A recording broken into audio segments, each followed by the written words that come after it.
Secret de Data vous propose une nouvelle vidéo, Anatomie d'une transformation data à l'échelle de 65 usines Michelin.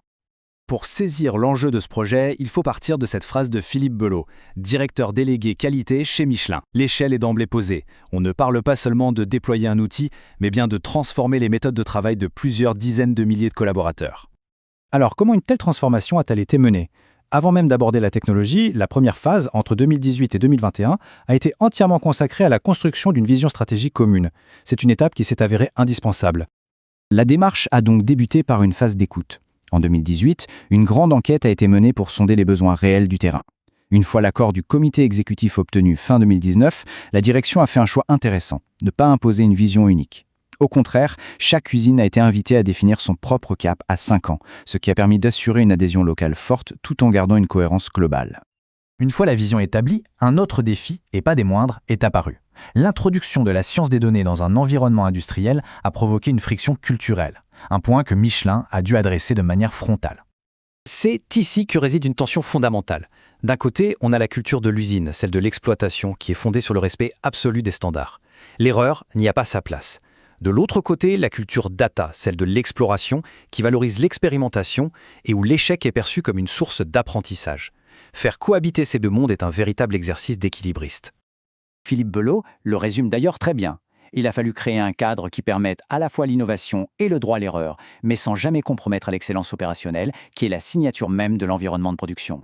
Pour passer de projets pilotes, souvent isolés, à un véritable standard mondial, la stratégie a reposé sur la construction d'un écosystème de support complet avec une idée fixe, placer l'humain, l'utilisateur, au centre du dispositif.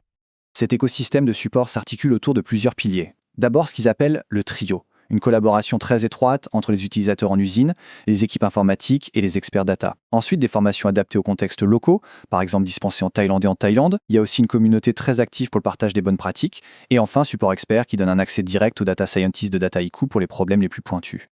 L'investissement dans les compétences est concret et chiffré. Plus de 600 personnes seront formées à l'outil d'ici la fin 2024. L'objectif final, c'est d'avoir d'ici fin 2025 2 experts par activité dans chacune des 65 usines du groupe.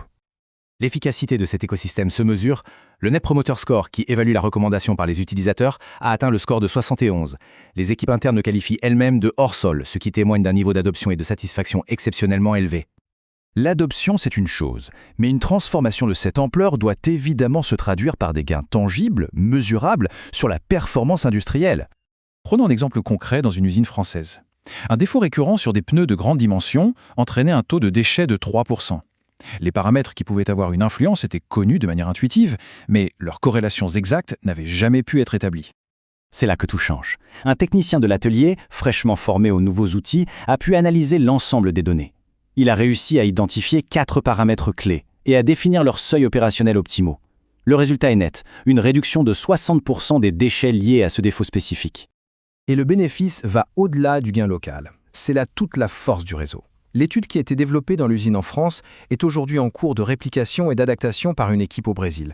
La communauté permet en fait de démultiplier l'impact de chaque succès individuel. Ce retour d'expérience met en lumière un autre point crucial.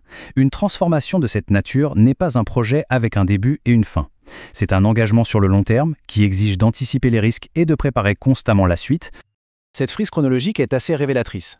L'accélération qu'on observe depuis 2023 est en réalité le fruit d'un travail de fond qui a commencé bien plus tôt. Il faut savoir que les tout premiers échanges avec Dataiku remontent à 2014. Cela montre bien l'importance de la constance et d'une vision à long terme. Bien sûr, un tel parcours n'est pas sans obstacle. Plusieurs risques, que les équipes appellent les cailloux dans les chaussures, doivent être maîtrisés. Il y a le financement de l'exploration, qui demande d'allouer un budget sans obligation de résultat immédiat. Il y a l'instauration d'un véritable droit à l'erreur. Il y a aussi le besoin de mettre en place des processus pour capitaliser sur le savoir et éviter qu'il ne se perde. Et enfin, un enjeu de plus en plus présent, la géopolitique de la donnée, quand des études menées aux États-Unis par exemple, doivent être accessibles en Chine. Et la transformation se poursuit. Michelin prépare déjà l'étape suivante en explorant ce qu'il nomme de nouvelles veines technologiques. L'intelligence artificielle générative, les jumeaux numériques ou encore la robotique sont déjà abordés avec la même approche stratégique de long terme. Finalement, l'étude du cas Michelin amène à s'interroger. Si l'outil est bien sûr un catalyseur, la véritable clé d'une transformation réussie ne réside-t-elle pas dans cette capacité d'une organisation à maintenir une vision et un engagement constant sur une très longue période ? Merci de nous avoir suivis. Rendez-vous chaque jeudi pour une nouvelle édition de Secrets de Data. Abonnez-vous sur Substack pour soutenir notre travail.